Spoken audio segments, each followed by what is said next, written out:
Welcome to Hibernia House. My name's Jess Cook. I'm a Sydney artist working across all art forms, but my main love is poetry.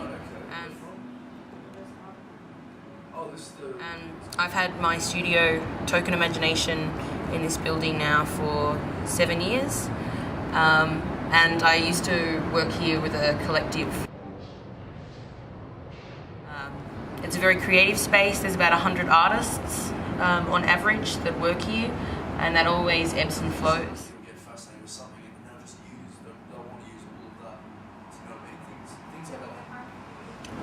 Often people ask how it happened, or how do you initiate these kind of projects or these kind of clusters of creativity. I don't think you can. I think it's about giving autonomy to creatives to be able to build their own communities.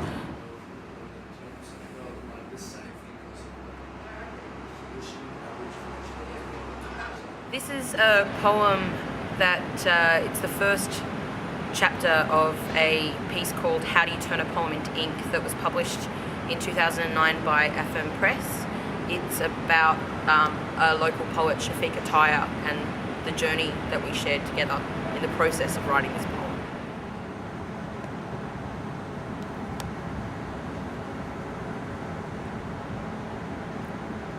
Time is a concession that reckons to age us.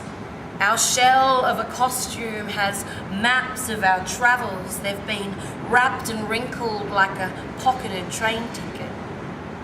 And some have been scribbled with verse. The longer the length of the journey, the more hidden diamonds in the hem of their skirts. Rare gifts of knowledge to be shared with the world. The abundance of stories, stream-coloured confetti, unhinging living caskets get us ready for dancing. And we, bowered by the minions of poetic verse, weave leaving markings with the earth and so interlock in reflection of it. Sharing the ageless ripening of eons, tying messages to the legs of homing pigeons, who carry our innards, our thoughts looking outwards, returning to birthing, going back to the inking, dressed in our Sunday's best, fresh paper and pen.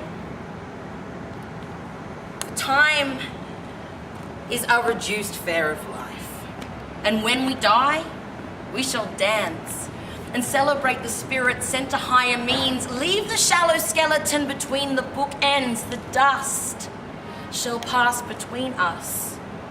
The dust between us. The dust between us. The dust. The dust. The dust between us. Let's go. Let's go. Let's go dancing. Ooh.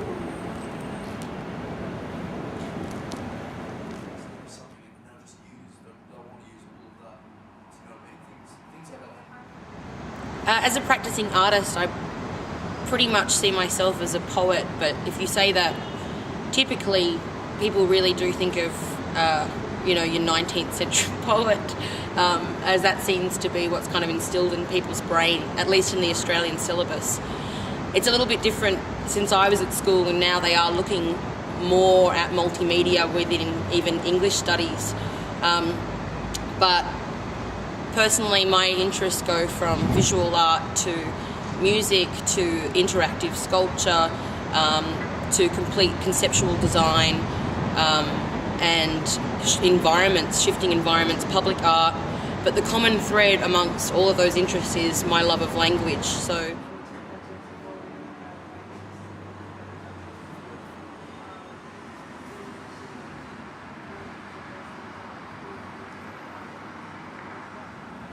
it is a very exciting time in Sydney for poetry. Not only have we got the new national organisation, Australian Poetry, but in Sydney itself there are now a whole plethora of great events that are happening, and lots of cool opportunities for new voices to be able to find an audience. As well as, there's a lot of poets, international poets, who really do see Sydney as a place where you can really find unique poets. Another really cool thing though, I think, with Sydney that's coming up is we're going to be opening an art space in Redfern in January 2012, and my favourite vision about that whole thing is that it's going to be a home for Sydney poetry. Yeah, it's great. More poetry!